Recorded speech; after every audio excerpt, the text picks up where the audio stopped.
По време на движение се отвори предния ми капак, счупи се предното стъкло за малко.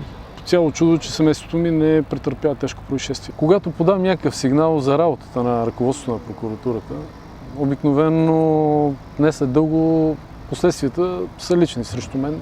Как се стича живота на хората, които осветяват корупционни схеми? След полунощ около 12:30, едновременно от двете страни на апартамента ми бяха счупени стъклата с едни голями павета. 6 декември ми беше откраднат автомобила, който го бях закупил с банков кредит.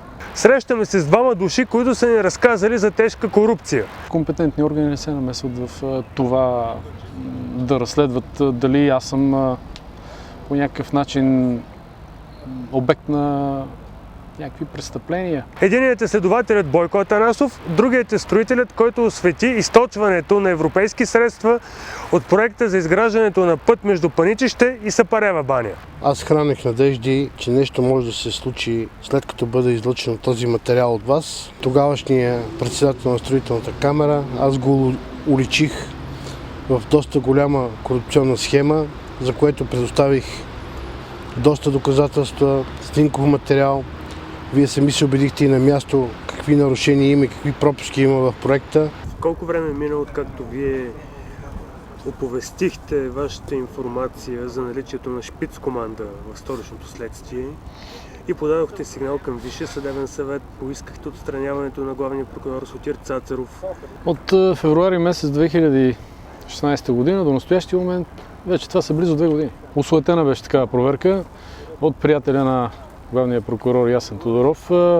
Проверка не беше извършена, резултатите бяха скрити. Нито за мен, нито за обществото бяха явни. Дадох показания пред ГДБОП в следствието в Дупница, като мислих, че нещата ще се развият, ще ни извикат да свидетелстваме, да правим очни ставки. Случи ли се нещо такова? Не, напротив, продължиха заплахите, инкогнито, през други хора, да съм оставил тази история. Тази събота ми се случи след тези сигнали, които съм подал, при движение с автомобила и се отвори с доста висока скорост предния капак. Возех двете си деца и съпругата ми в автомобила. Счупи се стъклото предното, по чудо не катастрофирах, но не знам доколко е случайно, така или иначе няма и кой да сигнализирам, защото все пак когото и да сигнализирам, разследване до момента нито за подслушването, нито за кражбата на автомобила е проведено. Намирам го за безпредметно. Какво очаквахте да се случи, когато ни разказахте за корупционната схема при изграждането на пътя между Паничище и Сапарева баня? Сигурно съм бил доста наивен, като си мислех, че органите ще се задействат и ГДБОП, ДАНС, ще имат дела, че ще се разкрием и ще има наказани. Очакванията са ми, когато се подаде сигнал от магистрат до най-висшия орган в съдебната система, да се извърши проверка. Това е необходимо и това е редно да се извърши и такива винаги са били извършвани, когато съм подавал сигнали. Очудващо за мен тогава проверката беше направена така, че обхвана всичко, което можеше да обхване, като изявление тогава, когато давах пред вас. Бяха проверени моите думи, бяха проверени казани неща от колеги. Просто разду се и накрая не се случи нищо. Етичната комисия направи така, че да прикрие всичко това, което трябваше да извърши като проверка. Доста умело и доста добре направено от апаратчици. Днес бихте ли повторили този свой акт? Бихте ли разказали отново за корупцията? Сигурно пак бих разказал, но с песимистично, така, без никаква надежда. Не както първия път, когато ви докладвах и на вас за тези неща, с голяма надежда, хъс, че ще бъде разкрито такова голямо престъпление, което касае милиони по европейски програми, с парите на всички нас, данъкоплатците. Едни и същи хора си печелят обществени поръчки. Господин Глосов, след като му изтече мандат от председател на строителната камера, вече е на пост в АПИ, той се изкачва в иерархията, може да разпределя още доста мащабни размери, средства спрямо този проект, който е злоупотребил в Сапарева баня. Откакто съм следовател, винаги, когато е имало закононарушение и нередности, съм сигнализирал така, както е било през 2004 година с тогавашния ми началник Христо Станчев. Не мисля, че нещата се различават по никакъв начин и с това, което се случва и в момента с ръководството на прокуратурата. Тогава съм подал сигнал за закононарушение, той беше задържан, цяло чудо беше, че беше задържан с подкуп. В момента съм подал сигнал до Висшия съдебен съвет, до същия този главен прокурор, до министъра на правосъдието, до председателя на Върховния касационен съд, за това, че се осуетява наказателно производство във връзка с подслушването, което е престъпление, извършено спрямо мен. Осуетява се. Това са извършители, длъжностни лица, които са приятели както на главния прокурор, така и на премиера, който тогава е бил премиер, и на вътрешния министър. Това са все длъжностни лица, които са в политически партии и са много силни и опасни в момента, управляват държавата.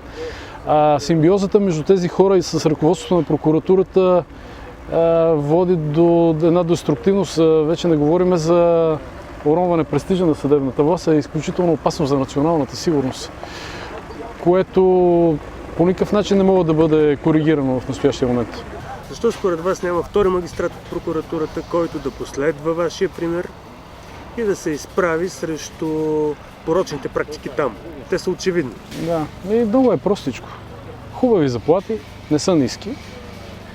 Защо да си разваля ръката, да казва истината? Защото първо няма никой да му обърне никакво внимание.